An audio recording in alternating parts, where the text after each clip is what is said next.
Hello and welcome. My name is Mood and this is a video on an Armored Core 6 PvP build. I'm sure you've seen many videos of the like, but this one is special if the clips earlier are anything to go by. This is a lightweight, heavy melee emphasis PvP build. Now, this is no crazy meta build, nor is it a good way to beat meta builds, but this is a fun, satisfying, and high skill expression build. And welcome to the garage. Stepping in, already if you look down at the AC specs you will realize this is a very low AP and low attitude stability build, which means this is a high risk and high reward PvP build. You have to keep in mind, this is no #1 best meta build of any form. This is just a cool build, a cool looking build, and a high skill, satisfying build to pull off.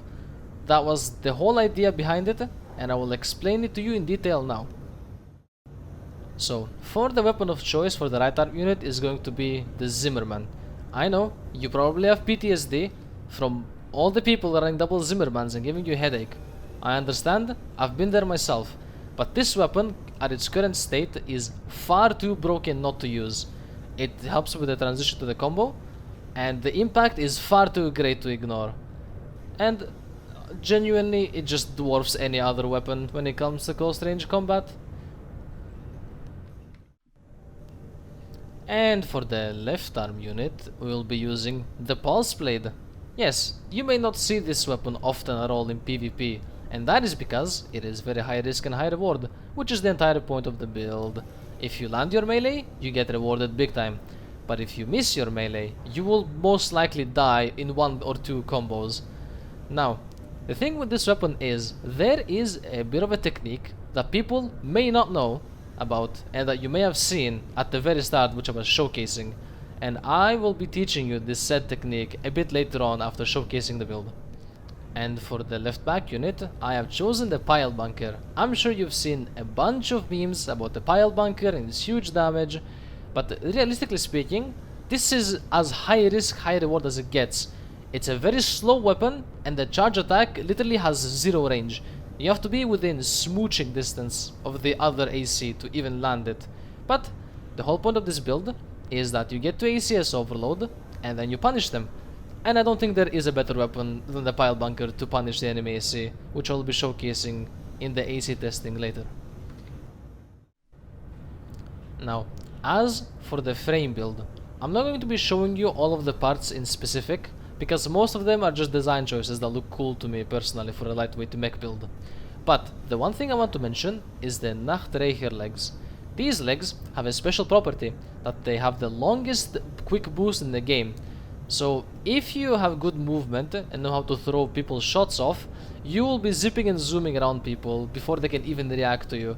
And these legs are absolutely unmatched with their boost speed and their lightweight. The one other thing I want to talk about is the generator of choice. This generator in specific has low EN capacity, but it has very good EN charge and very good supply recovery.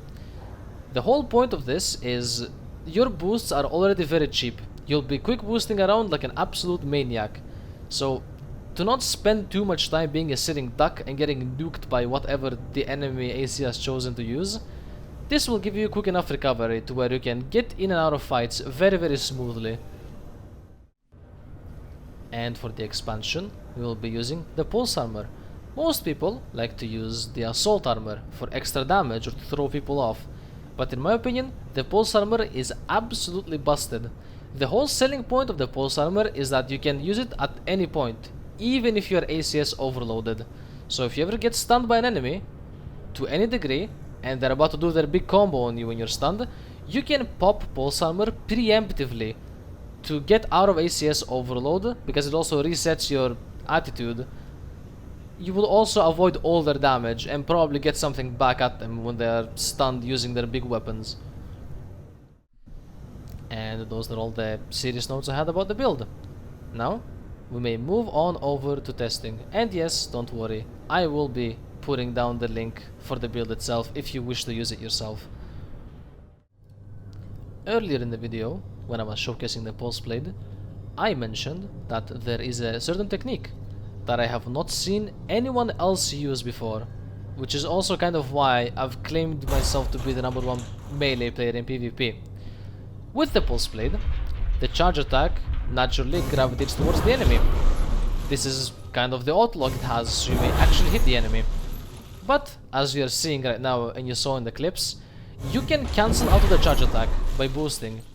This will throw off the enemy's dodge timing if they react to your Pulse Blade, and it will also not put the weapon on overheat, which means you can keep doing this over and over again, as long as you have enough boost. This will help you get to your ACS overload way quicker, which is just land your melee, dash out of it, Zimmerman shot, and then fire bunker. And that is literally the whole point of the build. Just a mix of good movement and enemy reading, and then absolutely piling their fucking bunker. So, with that said, I will now leave you to some PvP gameplay of my adventures in Rubicon 3. Thank you very much and enjoy the rest of the video.